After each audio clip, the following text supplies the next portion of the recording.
un bâtiment, en fait, ce n'est pas uniquement un effet technique. Parle plus proche du micro. Tiens, celui-là fonctionne. Ah, pardon. C'est mieux comme ça, mais plus trop près. Parfait. Donc, comme je disais, nous allons parler rénovation patrimoniale majeure. Rénover un bâtiment tertiaire, ça ne se limite pas uniquement justement à un défi technique. C'est une occasion de renforcer la performance énergétique, optimiser les coûts d'exploitation et améliorer durablement le confort des utilisateurs. Dans cette session, on va vous montrer comment réussir une rénovation majeure, alliant en même temps l'exploitation responsable, maîtriser les coûts et en conformité au décret BAX et tertiaire qui impose l'intégration de systèmes de pilotage pour améliorer la performance énergétique. Donc, bonjour, je suis Arnaud Ferret, je suis responsable prescription chez Distech Control. On est une société, on est fabricant de matériel et de solutions de GTB ouvertes, connectées et sécurisées. On est sur tout le territoire français avec notre usine qui est basée à Lyon, à Brigny exactement.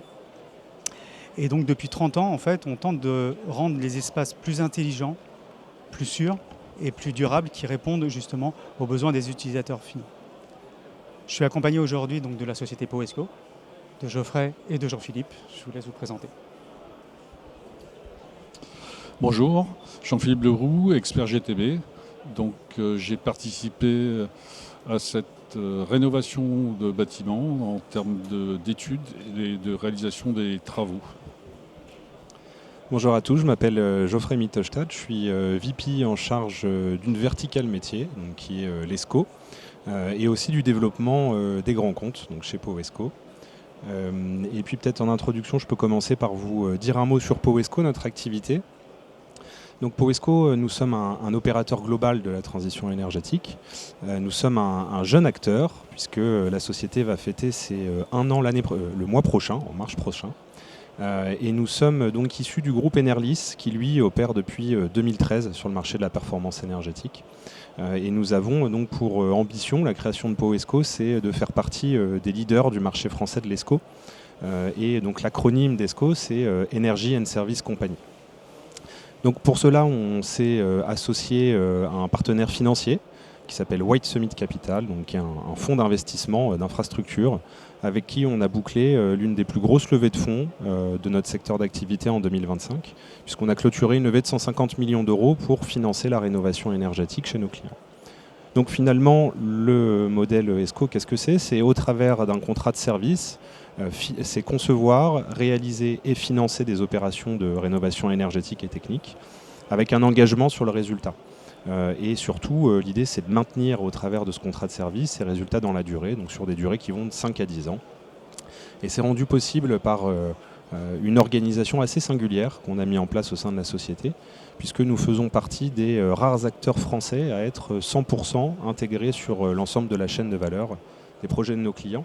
Et on détaillera justement les différentes étapes de cette chaîne de valeur et l'intérêt d'une intégration tout au long de nos échanges.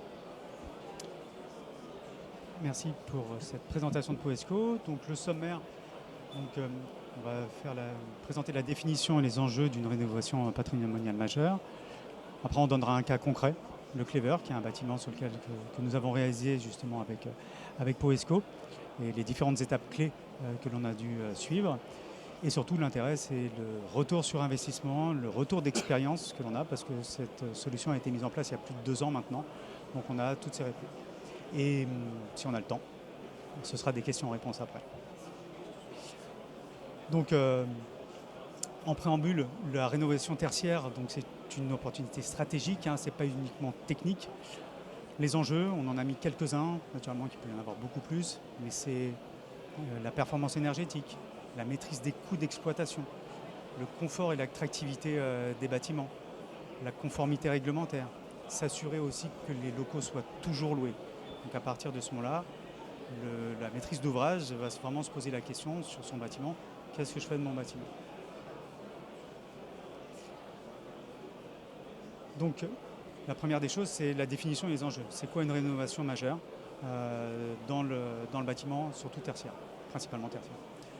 Donc la définition, la modernisation d'un bâtiment existant, ça va intégrer quoi ? Ça va être la gestion et la rénovation des équipements techniques.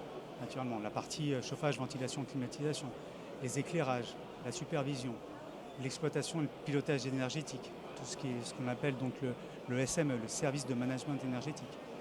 Avoir une vision à plus long terme.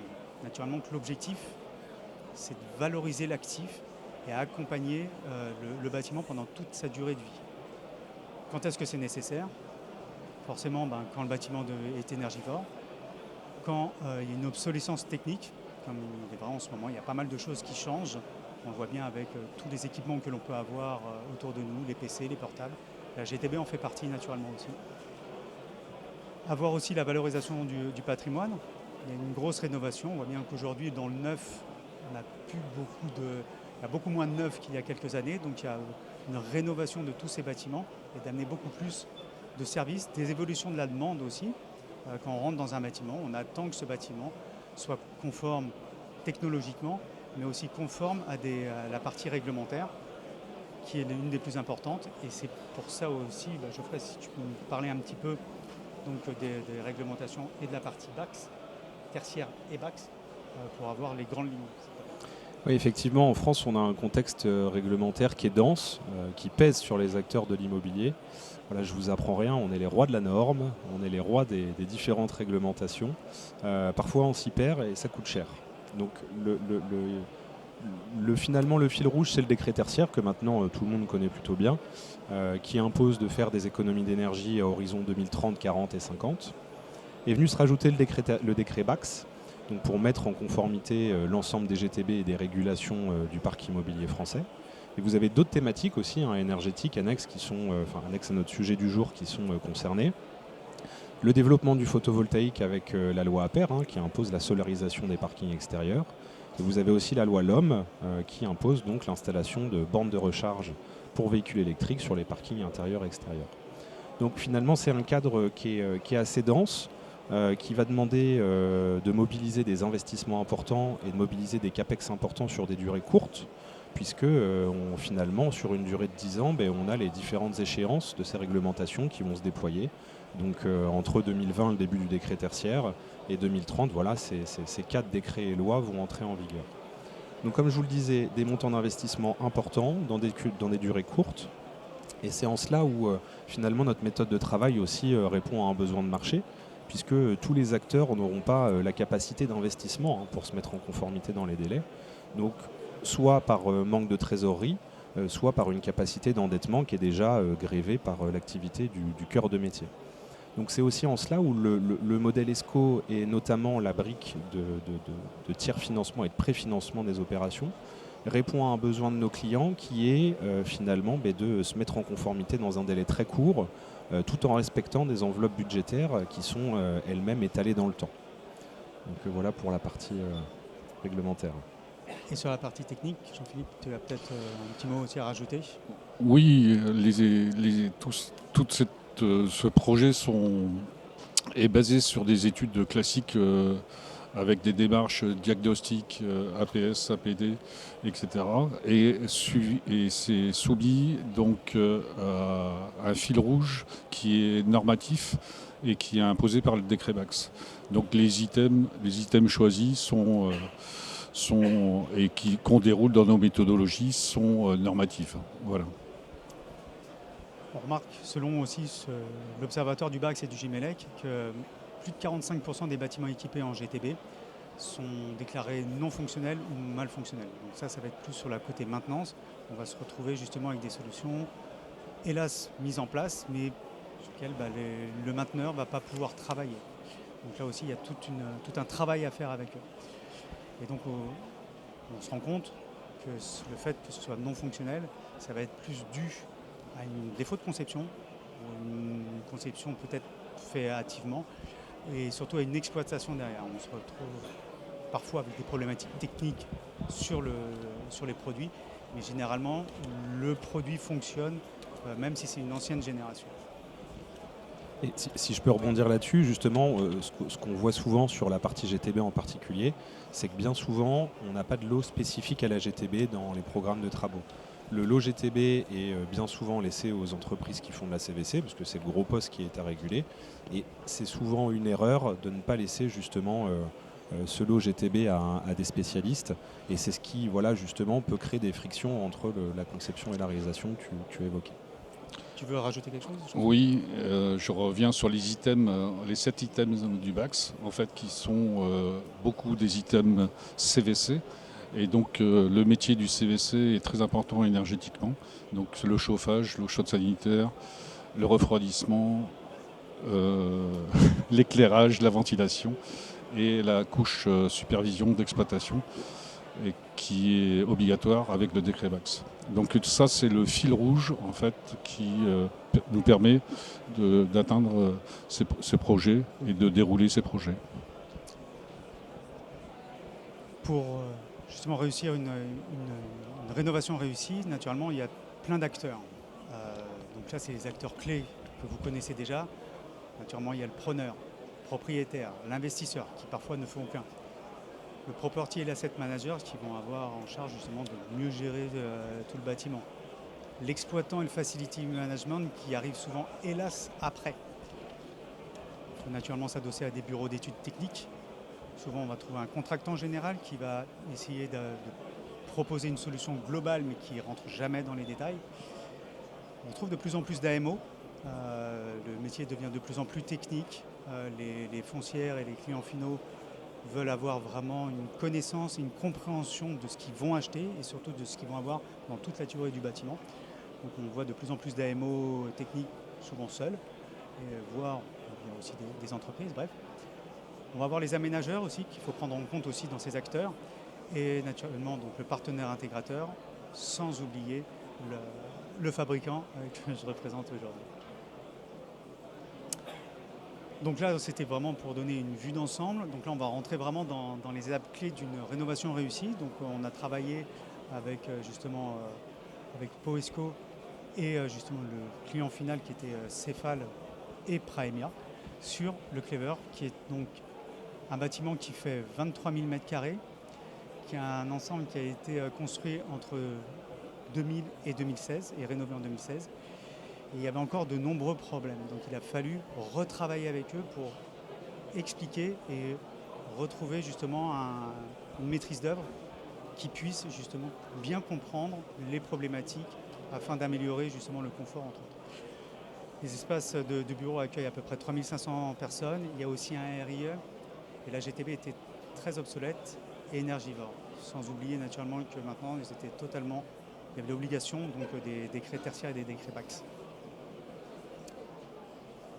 Comme on disait tout à l'heure, on a vu l'ensemble des acteurs d'un marché. Donc là, c'était un peu plus restreint, heureusement, parce qu'il a fallu aller vite aussi dessus. Donc Praemia et Cefal, donc là où ça a été très intéressant, c'est qu'ils n'ont pas pris la GTB uniquement comme une partie technique. Ils ont voulu aller beaucoup plus loin dans la démarche de commissioning et de performance énergétique. Donc ils ont réfléchi, ils se sont posé la question vers qui je peux me retourner, quelle maîtrise d'œuvre. Donc il y a eu un concours de maîtrise d'œuvre. Et on va voir après justement avec Geoffrey et Jean-Philippe pourquoi Poesco a été choisi. Et surtout, nous on commençait déjà aussi à travailler avec eux pour leur présenter justement des solutions ouvertes, connectées et qui soient surtout évolutives. Et naturellement, s'adosser à notre partenaire, à notre réseau de partenaires intégrateurs. On a à peu près chez Distech environ 150 partenaires intégrateurs en France, dont plus de la moitié sur l'Île-de-France. Mais l'objectif de Praemia, c'était vraiment de pouvoir stratégiquement pouvoir piloter ces bâtiments et pouvoir l'avoir sur la longueur et sur toute la pérennité. Un petit mot sur l'écosystème si tu peux juste avant. Si tu veux, vas-y. On parlait justement de l'écosystème et c'est un point qui est clé puisque on est dans un écosystème en France qui est assez riche dans le bâtiment et dans le monde des travaux. On est hyper siloté. C'est-à-dire que chaque acteur a son rôle. Donc il y a des côtés très positifs. C'est que sur notre marché, on a d'excellents experts techniques sur l'ensemble des thématiques du bâtiment. En revanche, il peut y avoir des côtés un peu plus négatifs justement à cette méthodologie de travail en silo. C'est que vous avez une perte de valeur sur la durée de vie d'un projet. Je m'explique, c'est que bien souvent, on parlait des AMO, il y a un AMO qui vous définit un schéma directeur, un bureau d'études qui rédige des cahiers des charges qui accompagne dans le choix des entreprises. On a différents sous-traitants répartis sur les lots techniques. Et on a vraiment deux mondes entre les gens qui font des travaux et les gens qui exploitent des bâtiments. Donc souvent les passations entre la mise en exploitation est plutôt assez complexe. Donc finalement, il faut rationaliser cette démarche, et justement avec cette démarche d'interlocuteur unique, d'intégrer toute la partie conception, la partie maîtrise d'œuvre en réalisation et le suivi d'exploitation. Ça évite justement ce ping-pong entre les acteurs en phase d'exploitation quand on a des sujets d'exploitation. Ouais, ce qui est la clé de voûte justement d'un projet réussi, c'est justement cette coordination entre tous les métiers. Donc là, la foncière Praemia donc, est partie justement en se disant donc, j'ai ce bâtiment énergivore, je dois suivre ces décrets. Pourquoi ils ont choisi plus Poesco comment vous avez pu justement remporter ce concours de maîtrise d'œuvre? Alors, mais je pense que déjà ce qui a convaincu Praemia et Cefal, c'est déjà de prime abord l'expertise technique, puisque au sein de notre bureau d'études, on compte sur la partie GTB parmi les meilleurs experts du marché. Donc Jean-Philippe en est l'un des représentants. Et cette expertise ne date pas que de Powesco et du groupe Enerlis, puisque le bureau d'études déjà existait dans le passé, s'appelait ESOP et opère dans le monde de la CVC et de la GTB depuis les années 90 et 2000 avec la création du bureau d'études. Donc c'est avant tout une expertise qui est quand même reconnue, puisque c'est un métier qui est avant tout technique, au-delà de déployer une méthode de travail. L'expertise notamment de Jean-Philippe, il parlera plus en détail de la partie technique, mais nous a permis de faire un pré-diagnostic déjà approfondi sur un bâtiment multilocataire, multibâtimentaire, puisqu'on a plusieurs bâtiments répartis sur un même ensemble. Et encore une fois, cette rationalisation de la méthode de travail avec un acteur qui suit la conception, la maîtrise d'œuvre et qui suit toute la mise en exploitation dans la durée. Et voilà, on évite le ping-pong et vous avez un responsable sur l'ensemble de l'opération qui garantit et la performance et les garanties de parfait achèvement de chantier. Et sur la partie technique, on va rentrer peut-être un peu plus dans les détails de ce qui avait justement, ce qui a été demandé par Praemia. Jean-Philippe? C'est ça. Donc les études ont été faites en milieu occupé 100% quand même. Le bâtiment était le groupe de bâtiments, parce que ça concerne 4 bâtiments dont 2 ont été rénovés sur cette tranche. Et donc les études ont été faites donc in situ par les diagnostics APS, APD et DCE, consultation, avec un choix et une ouverture du monde de la GTB. Et c'est là où en fait Powesco s'est tourné vers les différents constructeurs de GTB du marché. Et donc Praemia, le maître d'ouvrage, a retenu la solution Distech pour sa souplesse et ses capacités à maîtriser l'énergie et à répondre aux besoins de ces bâtiments. Donc ça, c'était la phase étude. Après, le marché a été passé à Equans en l'occurrence, et derrière Powesco a suivi toute la maîtrise d'œuvre et donc a validé toutes les fiches techniques, a pris la direction des études et des travaux jusqu'aux OPR. Donc les OPR consistent j'ai plus de micro, si. Les OPR consistent, donc c'est des opérations préalables aux réceptions, consistent à valider les quantitatifs de points qui sont prévus pour bien piloter les équipements et d'assurer les fonctionnalités et la conformité au BAX. Tout ça, ça se déroule au fil de l'eau en fonction de l'avancement des travaux. Tout ça en milieu occupé, le moins perturbateur possible pour les locataires. Et puis on arrive en phase finale, où en fait il y a la réception des travaux. Et derrière, on passe en garantie, en GPA, garantie de parfait achèvement. Voilà. Et on laisse un outil à l'exploitant, un outil technique de GTB et un outil énergétique derrière pour pouvoir comptabiliser et suivre les consommations d'énergie. Donc le fil rouge était vraiment de Powesco de suivre, d'accompagner, de faire des réunions techniques qui sont très importantes, de faire des points d'étape pour être sûr que tout soit respecté, avec le timing forcément qui va avec. L'objectif, c'était aussi derrière de former l'exploitant pour qu'il puisse avoir l'ensemble des outils à disposition pour bien maintenir son bâtiment et surtout donner des résultats, comme on va vous montrer dans la dernière partie. Il y a eu aussi tout cet aspect de commissioning qui a été très important pour être sûr que ça correspondait bien, comme Jean-Philippe venait de dire, pour s'assurer que ce qui avait été prévu correspondait avec ce qui avait été écrit dans le cahier des charges.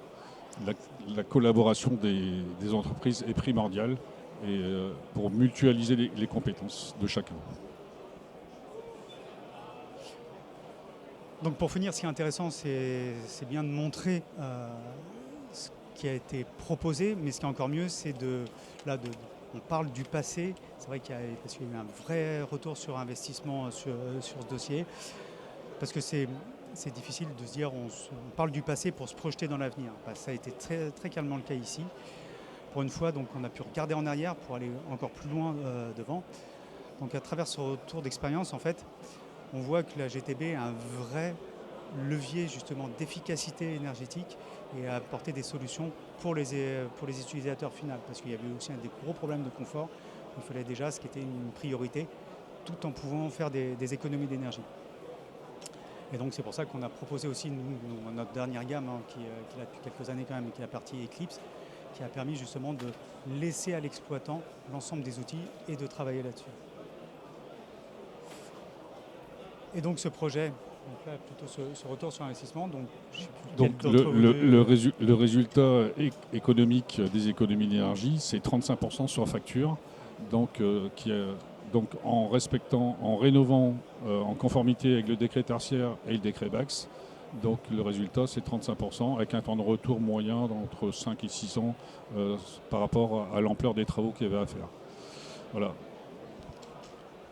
Et là-dessus, je reviens rapidement sur la méthodologie de travail, parce que nous, c'est ce qui nous tient à cœur et c'est ce qui, pour nous, crée de la valeur, cette méthodologie de travail. Et c'est ce qui permet de constater, de mesurer et surtout de maintenir dans le temps cette performance énergétique. Parce que bien souvent, ce qu'on observe, c'est que ces 35%, on les fait en année 1. En année 2, ils se dégradent. Et en année 3, vous oubliez vos économies d'énergie. J'en parle pas 5 ans après. Des fois, on revient sur des bâtiments qui sont d'autant plus consommateurs qu'avant les travaux, mais cette fois-ci pour des problèmes vraiment de pilotage et d'exploitation. Donc cette brique d'énergie management qu'on apporte en fin de contrat a vraiment tout son intérêt. Donc dans ce cadre-là, je précise que Praemia a financé en propre ces travaux et on n'avait pas de garantie de performance, simplement une simple prestation de service, de suivi et d'accompagnement.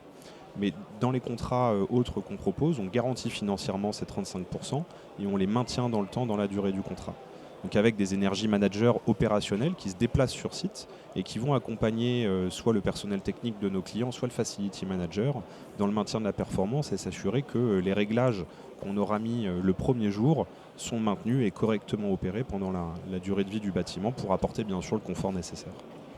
Bien sûr, il a fallu que la foncière soit là, qui donne l'impulsion, et c'est pour ça que c'est toujours intéressant d'échanger avec les foncières qui ont vraiment envie de rendre des bâtiments économes en énergie et d'avoir toute une pérennité et de valoriser leurs actifs dans ce sens-là.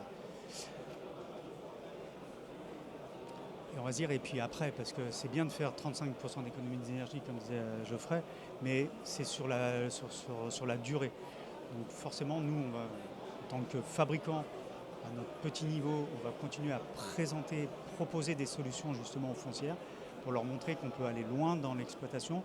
On échange énormément justement avec les différents acteurs, que ce soit les maîtrises d'œuvre ou d'ouvrage, pour trouver des solutions ensemble pour qu'ils puissent être totalement autonomes pour pouvoir piloter leur bâtiment, parce qu'une fois que ça a été mis en place, bien réglé, il va falloir que l'exploitation et la maintenance suivent derrière. On a notre rôle à jouer, les foncières ont leur rôle à jouer, les maîtrises d'œuvre aussi, pour être sûr que nos bâtiments, on respecte vraiment nos engagements depuis le début. Et c'est vrai qu'avec des dossiers comme celui-ci, ça nous donne encore plus envie justement de continuer à travailler d'arrache-pied, parce qu'il y a du boulot. Comme on a vu, il y a plus de 45% des GTB qui sont mal utilisés. C'est pas normal. On a notre part de responsabilité, mais je pense qu'on a tous notre part de responsabilité dans cette chaîne, dans tous les acteurs. Mais voilà, nous, on va continuer justement à accompagner. Et pour Powesco, c'est quoi le après avec des gens comme Praemia ou des gens comme un site comme on a pu le rénover. Le après, comme je le disais, c'est toute la brique d'énergie management, ce que je viens de vous décrire. Et forcément, le après, c'est des acteurs qui ont une multitude de bâtiments. Il n'y a pas que le Clever. Donc, en tout cas, on aura à cœur de s'occuper des prochains projets. Et on reste dispo pour vos questions parce qu'on nous sonne la fin de la prise de parole. Donc si vous avez des questions, on sera ravis d'y répondre et on sera présent sur le stand d'Istech toute cette fin de matinée si vous souhaitez venir échanger. Sur le stand donc numéro 10 de la zone Energitech qui est juste à côté. Mais là, on a 3-4 minutes de questions si vous en avez.